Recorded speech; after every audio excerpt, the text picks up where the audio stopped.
Dennis DM Meador is a lifelong entrepreneur who leveraged decades of experience helping professionals grow their practices. Having founded the Legal Podcast Network, he now focuses on helping businesses build authority and stay relevant through periods of change and innovation. Dennis, how are you doing today? Very good. Very happy to be here. Yeah, well, it is a pleasure to have you, and looking forward to a great discussion here. I'm going to start off with a couple of icebreakers just to get us off to the races. So tell me, if you were forced to enter every room by either dramatically sliding in like a baseball player or have to exit every room by walking backwards while maintaining eye contact, which would you have to choose? I would choose the second, but I'm going to put a little. Okay. I'm going to put a little asterisk. My dream is to be in a financial position where I can have like people walk ahead of me with boom boxes with my favorite song, maybe Big Papa or something from Notorious B.I.G. And that's kind of my dream. So you kind of skirted around my dream right there. Okay, so start with the walking out slowly backwards, but eventually we'll move to a more dramatic entrance down the road. Okay, exactly. That's cool. That's cool.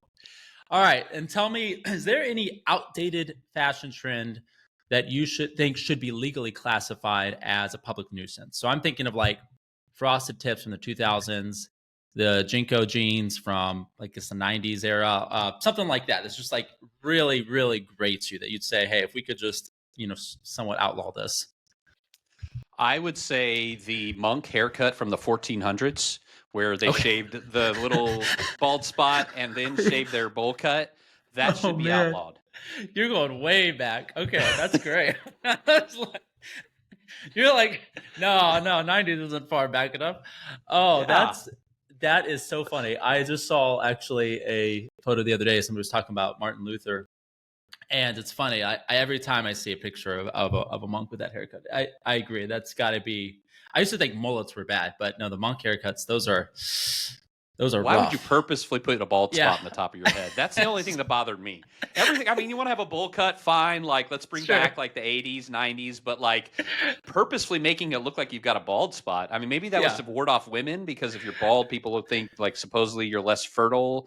I don't know. That is a good theory. Actually, that's an excellent theory, because from a utilitarian standpoint, there really doesn't seem to be anything left outside of that. They were beating off the women. They're just like, no, I have made a promise. And so then they started cutting their hair that way, and the problem went away. There you go. That's, helpful deterrence there. There we go. That's awesome. All right. Well, I want to get started here, DM. If we want to start a conversation, I know from reading your bio and kind of looking into some of your stuff before we got on the podcast that you started your first company at the age of 14, which is pretty cool. So let's start off there. Tell me a little bit about like your early experiences, obviously as a pretty young person. How did that shape your perspective specifically on adaptability and taking risk as you're getting started, as a kid, essentially in the world of business and starting off? What did that look like for you out of the gate? Well, that was pretty much an accidental business that, I was a kid that came from a place of need. So, even need was sometimes a struggle, let alone wants. And then, with my dad and my stepmom, they were just kind of the opinion, like, listen, you've got food in your belly, you've got clothes on your back, you've got a roof over your head, you're in school. You don't ask me for anything else, And then they put me in a private school with kids that their families had money. They shopped at different stores than we did, because our stores were free boxes from the church or whatever. And so I wanted Jordans. My whole team had Air Jordans, Jordan 6s. And they're like, hey, we're buying Jordans. And my dad's like, not buying you Jordans. So I remember we got into the school year and I was just like, man, my parents bought me these white Adidas. They were super ugly. They were about 5 years out of fashion, but they were $25 or something at some sort of Ross or whatever was prevalent at that time. And my friend had told me he made like over $100, something like that, shoveling walks in the winter. So I was like, man, I could get some money. Maybe I could buy some of the stuff that I want that the other kids have that I just don't have an option for. Yeah. So I go with me, my stepbrother, and his friend, and we start knocking on doors to shovel walks. We get about an hour in. We've maybe shoveled 2 walks, and my brother and his friend didn't want to knock on doors anymore. So I said, I'll knock on the door. I go up, I knock on the door, I get the job, I hand the money to them, half to me. And then I said, I got a really good idea. Instead of us taking turns and being frustrated, I'm going to keep getting jobs while you shovel. Love it. And when I get the job, you just come and we'll move job to job to job and make more money. They were all for it. Great. So we get in, we do that. Then the next time it snows, I was like, hey, let's go make money. Like, sure. So then I was like, well, why would I knock on all the doors that told me no? Let's just go knock on all the doors that told me yes. And then we started knocking on the doors. So that turned into that sort of like light going off in my head turned into snow shoveling, lawn mowing, raking leaves, and doing paper routes. And I was 14, 15, 16. They were 12, 13, 14. And I got the jobs. They did the jobs. And that's how I made my extra money. And basically, since I've been 14, if I wanted to go out to eat, if I wanted a haircut, if I wanted anything besides the free handouts or the little bit that was in my house handed to me, that's how I was able to accomplish it. Okay. From there, I got into marketing at like 18. I was going to a small unaccredited Bible Institute in Ohio, West Virginia Valley. And I got into selling marketing, really enjoyed it, realized that you made a lot more money selling marketing than you did like back then. You could solicit donations and things like that, companies that did that. And I really liked it. I ended up getting recruited. I was selling hospital patient handbooks. Then I went into selling ads on maps, magnets, posters. A friend of mine started a company. We started it within a year. I came up with a product, came up with a script, trained the core sales staff within a year. We were doing like $3.5 to $4 million and just took off. That kind of ended bad. I mean, it was nice for a few years. I lived in Europe off and on. I had more passive income because he ran the day-to-day and I kind of ran the big picture stuff. Okay. That kind of fell through. Then it was a while before I started my own company again. I did more like consulting work for maybe 5-7 years because, you know, your best friend like basically rips you off in business. People that were going to your church, you had to fire and they got mad at you. It was just a very hard experience for me. Yeah. So I kind of just like tried to lay low and heal and, you know, just do consulting work. And I enjoyed it. And so I'd set up projects. I'd go in, I'd set up a sales process. I'd live off the money that I would hire in people, train them. And then I'd step back and, you know, make good money while I was there on a contract, make 6 months of residuals. And it's a good way for me to kind of make a living and also do the ministry stuff parallel. Did that for a while, launched another company that ended up going real big, moved to Austin, was in Austin. Basically, my kids were teenagers, so I needed to kind of be more present. And so I started working in more of a corporate environment, did well with that for me. I made good money. I worked about 2 hours a day. Upper management loved me. The other people that I worked with, for the most part, loved me. It was that middle management that hated me because I could do more in 2 hours than most. I was in the top 1% of 500 salespeople. So you do the numbers. Yeah. And so I went back into a partnership relationship. Did that until about December of 23. Then that partnership, he had a buyout option of 5 years. He bought it out. When he bought it out, I then launched the Legal Podcast Network, launched May 1st of 2024. Now here we are, year and a half later. We've got approaching 200 clients. We've got approaching 50 people on the team. Last I checked was 49. I haven't hired anybody, so I shouldn't have any more people. But you know how that is. It's like bunnies. Where'd you come from? Why'd you get here? Yeah. So now here we are. I'm on these podcasts because we do podcasting, but also because I enjoy and I feel like my experience in life and in business can be a help, not just by helping attorneys market, but hey, if people can learn something by listening to me rant, then hey, more power to them. No, that's awesome.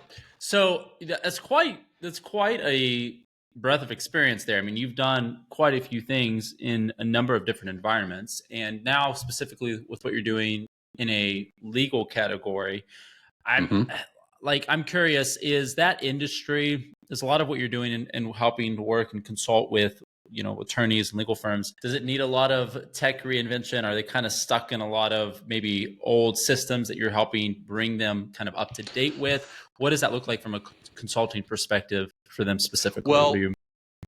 we do turnkey podcasting. Okay. So we're doing everything for them. We Okay. provide a production, we provide a host, we provide the questions, we record it, we then take it, we take a 20-minute podcast, we turn it into 30 days worth of marketing, posting at least Yep. once a day on 10 different channels. We create shorts, reels, what do they call those things? Something grams, but it's basically like they just take the audio and they put it over Yeah. audiograms. Sure. And then what we call static ads. So we're pumping out a lot. So really what we're Okay. trying to do is leverage our clients' time.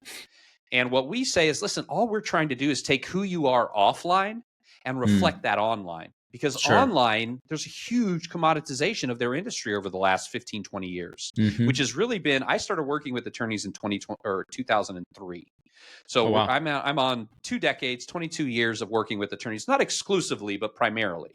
Yeah. And so I've seen and they've seen, basically it's no longer enough to just be an attorney. Yeah. Because if I need a criminal defense attorney and I'm in a decent sized market, there's 30, 40, 50, 300, 400, 500 attorneys to choose from. Sure. So how do these attorneys differentiate themselves? Well, it's not by, the silly, like, I'm the best PI guy this side of the Pecos River. Come on down, They've got to exude authority and knowledge. Sure. And Sure. so that's what we try to do, is we try to take what's happening in their office when they're sitting down with potential clients, and we try to put that in a more digestible, modern format. But we're controlling most of this on their behalf. They do own the content itself, but we put them on 25 different outlets for their podcast and video podcast. We put them on 10 different social media outlets. All the we build out the 2-3 pages of content per website that we create, and then we'll put it on their website for them. So we don't want to change anything that they're doing. We just want 30 minutes, an hour, or 2 hours of their time a month, depending on how often they want a show to go out. Okay. Interesting. So it's not so much about innovating from a standpoint of you need to radically change the business model at its essence. It's more about effectuating some change on the front facing side of the business, right? And actually showing Exactly. how that's applicable to people in the modern age, specifically about, you're talking about building authority. Speak to that a little bit, because this is interesting. When I was looking into this and what you're doing on that front, I mean, it's interesting for sure in the legal category, but I think it would apply broadly anywhere. I think of when I think of like really saturated markets, so like, I know a lot of my good friends are in insurance, for instance, right? And I'm thinking, man, if I were to go into insurance right now, my first thought would be, what am I going to be doing differently from so many people that are in this space? Real estate's another one that's like super broad. A lot of people get into it. A lot of people get out very quickly too when they don't make money. But yeah, when you're talking about creating a level of differentiation through authority, tell me what that looks like. What's your ethos in that specifically? I mean, specifically, it's all about the ideal client profile, the ICP, as we like to use that terminology in the industry. It's about using our experience in working with attorneys to identify typical ICPs so that we have the majority of the work, but also we've learned to ask the right questions to dig down beyond just, well, I want divorces. Okay, yeah, but like what types of divorces? Simple divorces for $500, a little more complex, 5 to 7K, or are you looking for like custody battles and high assets and a lot of things that need to be divided up? Because these are 3 different types of people. So then what we do is we use a QA format in these podcasts, roughly about 7 to 10 questions, 20 minutes. And each of those questions we send ahead to them. And it's literally just like, okay, if I've gotten a DUI, what's, if the officers pulled me over, I see all these videos about, don't roll down your window, just put your ID on the thing. And sometimes I see them break windows and drag people out. And sometimes they're like, you're right, I shouldn't touch you. A maritime law says this, and, all the crazy stuff that people try to do. So you've got so much misinformation out there that, or at least conflicting information. One of them has to be misinformation, no matter what side you believe or fall on. That's not the point. The point is there's conflicting information about everything. Sure. So the more we can enable a local face that is trusted, or at least, oh, that's, Johnson Law Firm. I see that as I drive down the road. Now, all of a sudden, this individual, man or woman, is appearing in their feed, answering questions about the very issues that they have. Mm-hmm. With shorts and reels, and then they go check out their podcast, and maybe they got pulled over last week for a DUI, and they're like, what on earth is going to happen? Am I going to, I've heard about people like, having to have breathalyzers, and it costs them $25,000 in fees, and I've heard all this crazy, again, conflicting information. So we're just trying to pierce the veil of conflicting information, say, wait a minute, slow down. What about asking a local guy? Or not directly asking, but what about if a local guy or lady answered that question for you, specific to your market, your jurisdiction, and your specific archetype of individual? And that's what we're trying to do, is enable these attorneys to speak directly to their clients through the clutter. Okay. QA is the biggest way to build authority with people, because when you answer a very specific question that I have, let's say I have a high asset divorce, and I'm like, man, I just don't want to lose the boat.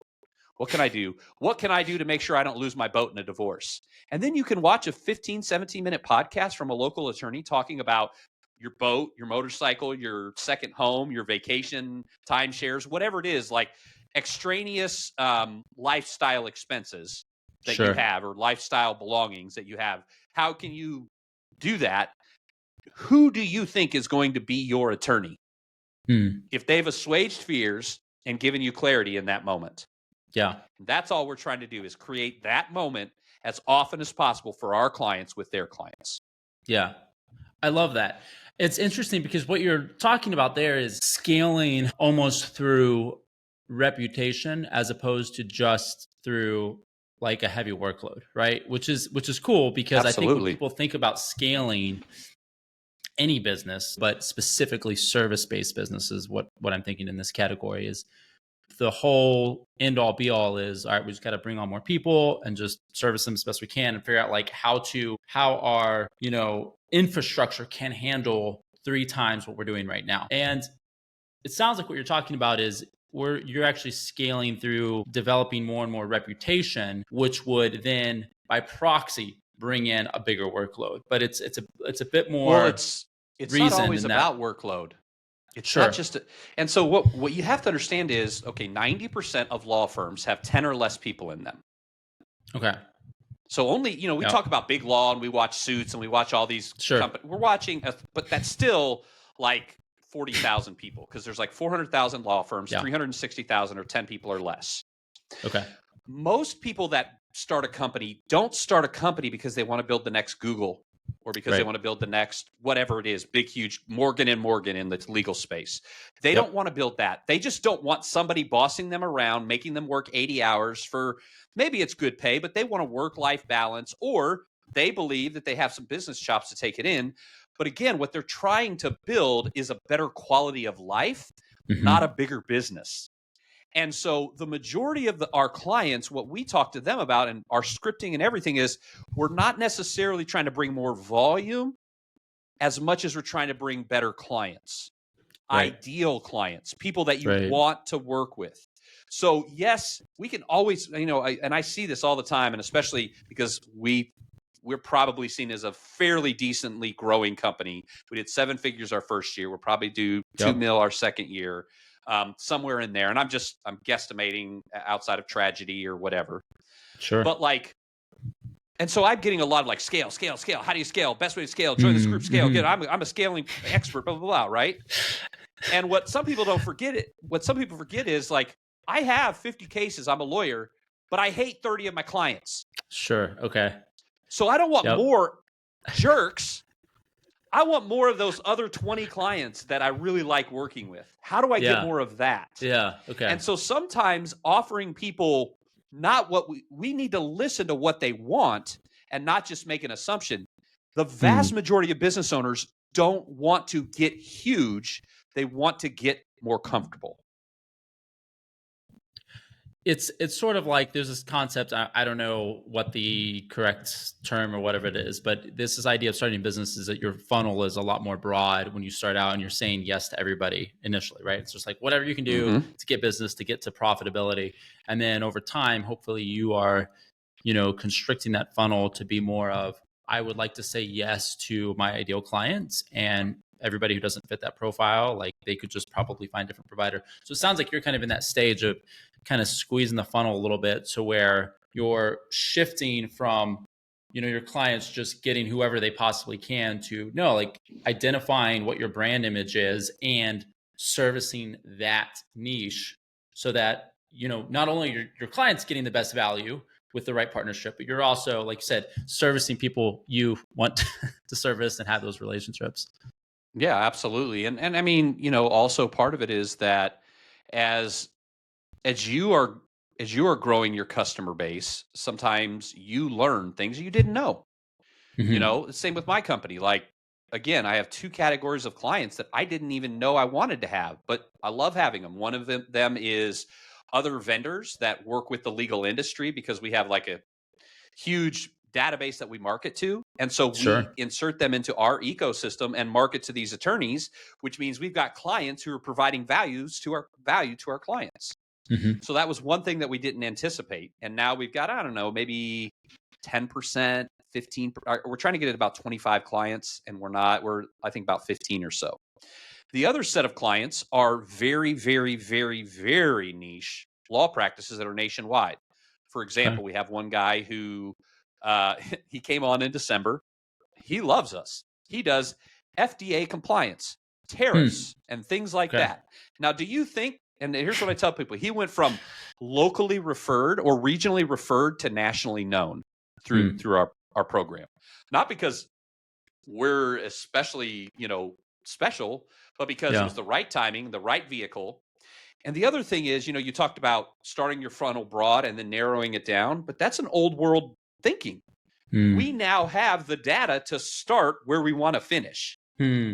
Yeah. So Okay. we can be a lot more successful and a Sure. lot less busy for just the sake of being busy, quicker in our businesses by identifying that client up front.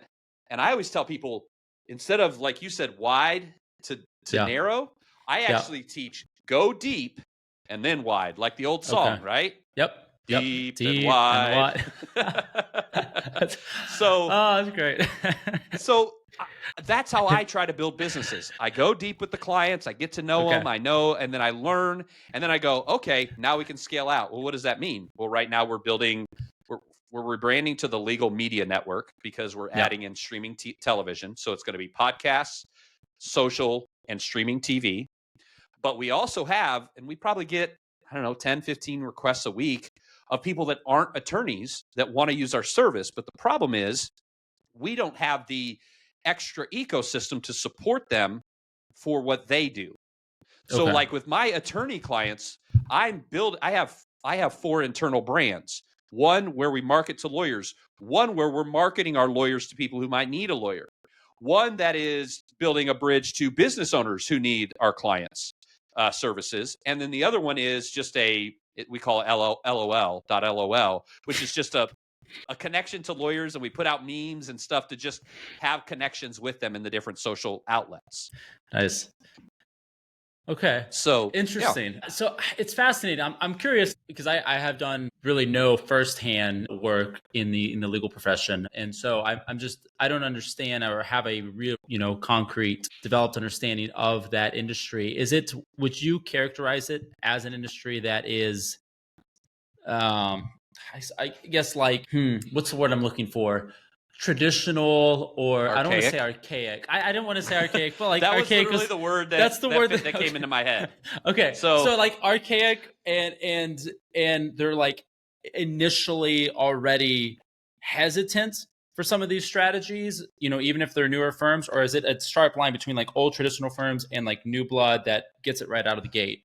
well, here's the thing. We are 20 something years into the SEO. Okay, right. So they've already seen an arc of events happen around them that deterred them. Okay. So really the only lawyers that we can't get a real conversation with that just is like 75 and above. Okay. Sure. But everybody Yep. else is like, they just watched their buddy who came out of law school with them, or this other Yeah. person that they knew, and they watched them go in on this internet thing back in 2000, 2010, especially around 2015. Everybody's getting on SEO. I need it. It took 15 years for that industry to really go, okay, I really need to do this thing. And Yeah. now that's starting to taper off. And essentially, we're able to say, listen, new media being your brand is what SEO was back then. Mm-hmm. If you are an early mover, because eventually everyone's going to have to communicate in this way. Why? Because already 80% of people solely use the internet to find their attorney. Yeah. So why would you go, well, I only want 20% of the potential marketplace? Sure. Yeah.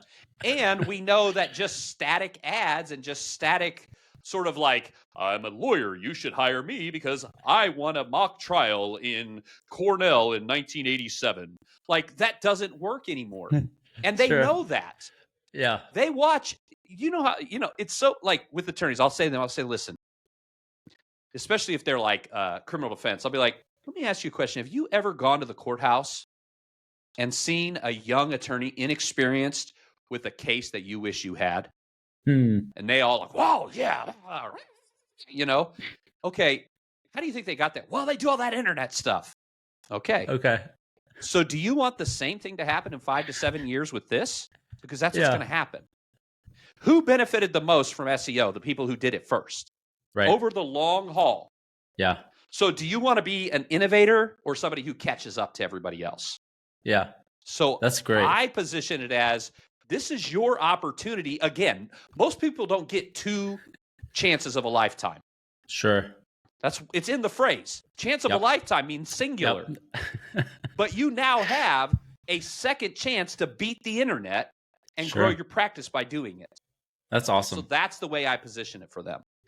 What you're essentially doing there is communicating the difference between a serious shift in the market and a trend, right? And a lot of people will blow stuff off as trendy, and there are a lot of trends that come and go, right? And trends are pretty shallow and short run, but identifying and communicating, no, these are market shifts, and they're, and like if you looked at the 2000s, like the SEO was the market shift that defined that generation, right? And so it's if you can communicate that to your clients, like, look, there's the difference here is not just that this is some cool thing for 6 months that's gonna be a hot flash in the pan. Well, the good thing is these attorneys go to conferences and they read things, and they've been being told you should have a podcast. Okay, sure. And so like some of them, they went in, they tried, and they hired a VA and they hired a graphics person, and then it was too much work and too much time. So they're like, oh, I can't do a podcast. Like, our easiest way to get clients is to go look at podcasts that are dead.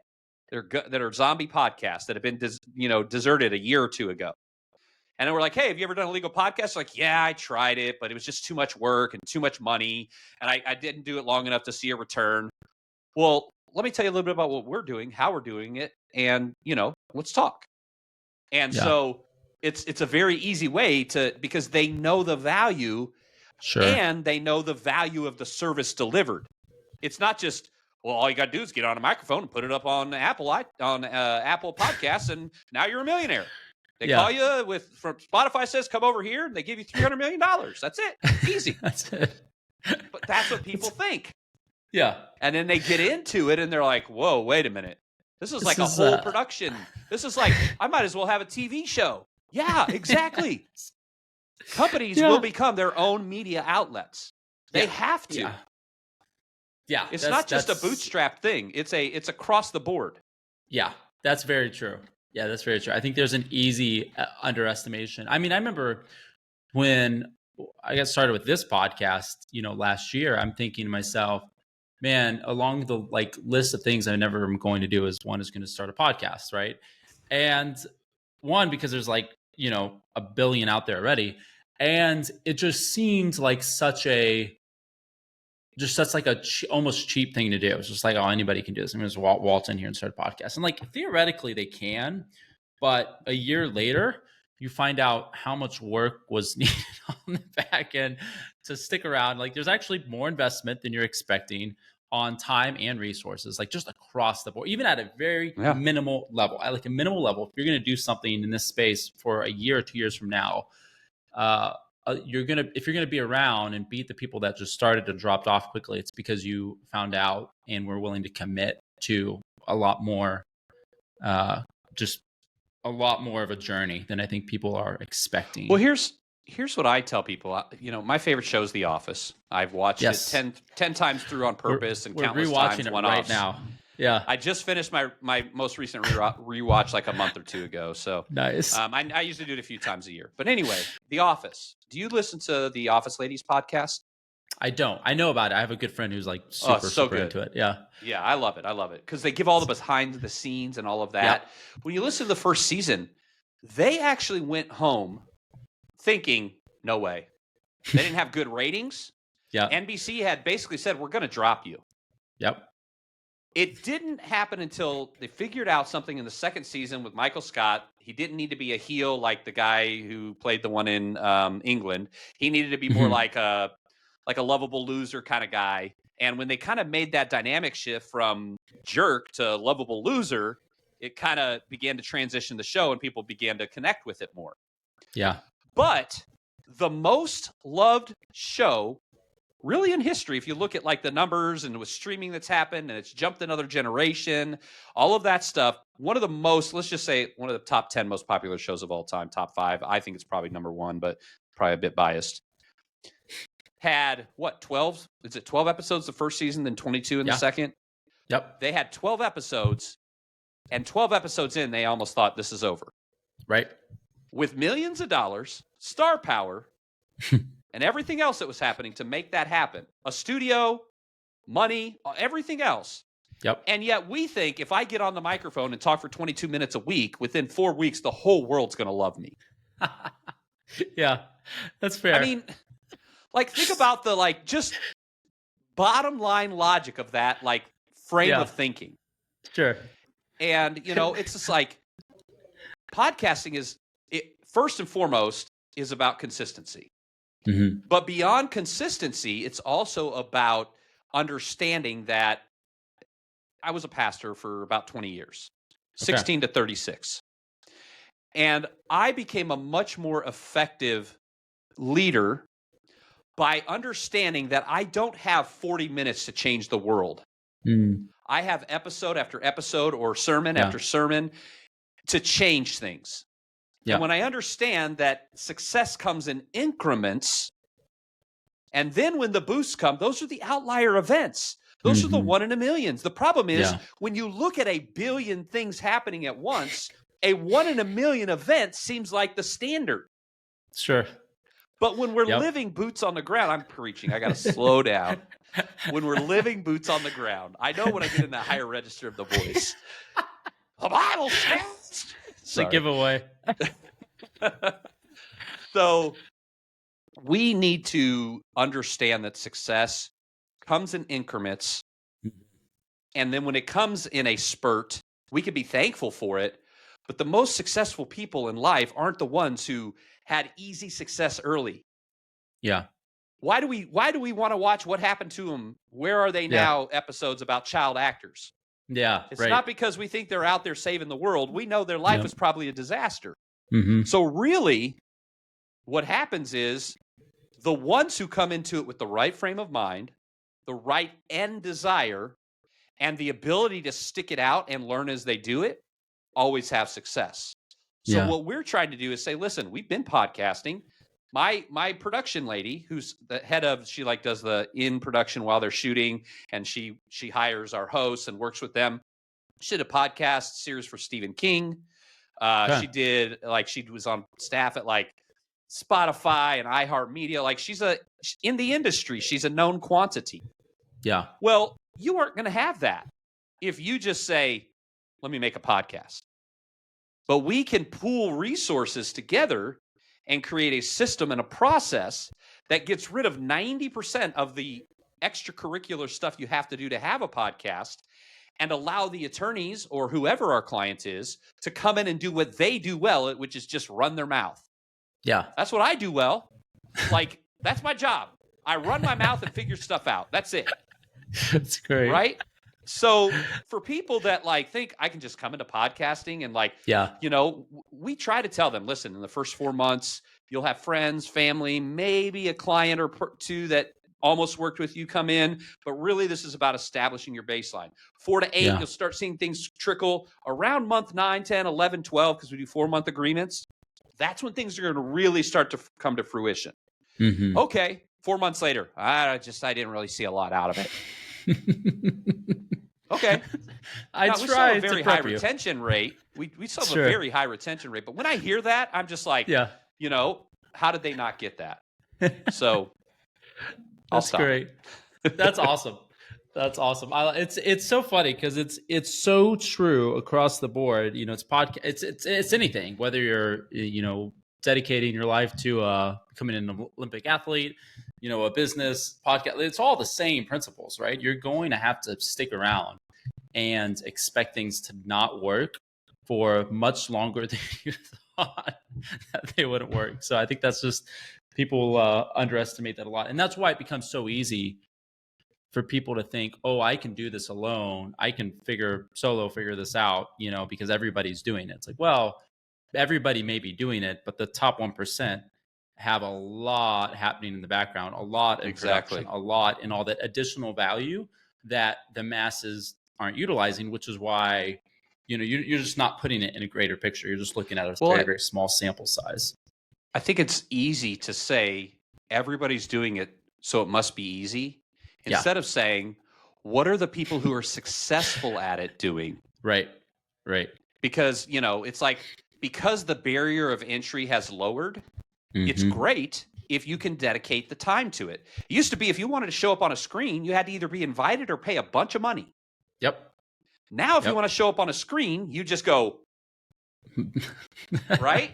Yeah. That's it. So true. Now you're on a screen. Yeah. So that doesn't mean that it's any less hard to be successful and productive at it. It just means that other people can start here. Now, they can get here if they're willing to put in the time and the effort and the learning curve and all of that. But if you study statistics, first-generation millionaires, this was one of the things that really encouraged me in the last few years to keep going. Because for a while, I thought I'd missed my window. When you have success early and then business partner, and I've always made good money, but I've never been to that place that I think I could be in life. Sure. Right? So I came across, it was a book or something, but it talked about the first-generation millionaire. And a first-generation millionaire averages like 52 years old. They've had 3 or 4 failed businesses, and they filed bankruptcy 2.5 times. This is like the average.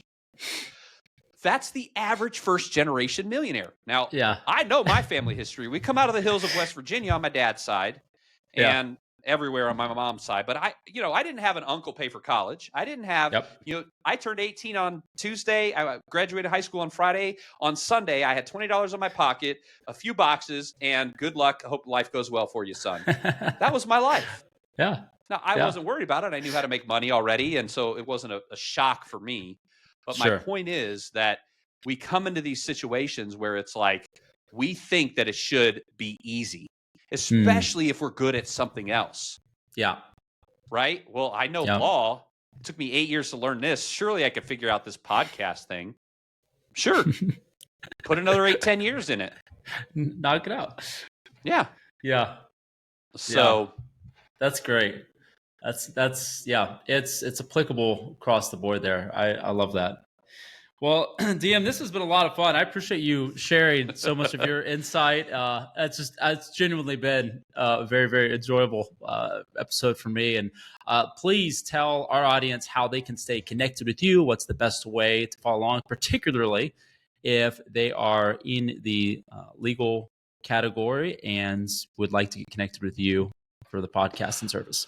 Couple ways. First of all, it would be LinkedIn. Obviously, Dennis. I have a Dennis DM Meador, just like it's here on the show. I think it's like linkedin.com/Dennis Meador, if I remember correctly. So that's the first way. I try to provide a ton of value there, build relationships. I don't go on there to win business. I go on there to learn and to maybe help others learn. Sure. And then if on a business sense, you're like, hey, let me check out this podcast and turnkey, and I only have to talk and they do everything else and blah, blah, blah, Yeah. blah. thelegalpodcastnetwork.com. Pretty simple. I think it's over Yep. my shoulder if you're watching the YouTube Yep. video right now. So very simple. Like those are like the gateways, the big gate into the kingdom that is what we're trying to build. Awesome. Well, we will leave both of those in the show notes here today. And man, I hope we get a chance to catch up again down the road. It's been a lot of fun, and Absolutely. appreciate you coming on and sharing your insights with us. Absolutely. Oh, one more. I'm about to launch one more site, dmondemand.expert. That should be Okay. going live this week. That's basically, Nice. hey, I'm a podcast network founder, I'm a podcast guest, I'm a podcast host, and this is how you can kind of see each of those three areas of how I'm involved in this Oh, nice. this part of things. Okay. Fantastic. All right. A little announcement of the new and improved You heard it here upcoming first, folks. promo code attached. Awesome. Well, DM, thanks so much again. We look forward to staying in touch and catching up with you down the road. Absolutely. Have a great rest of your week. Cheers.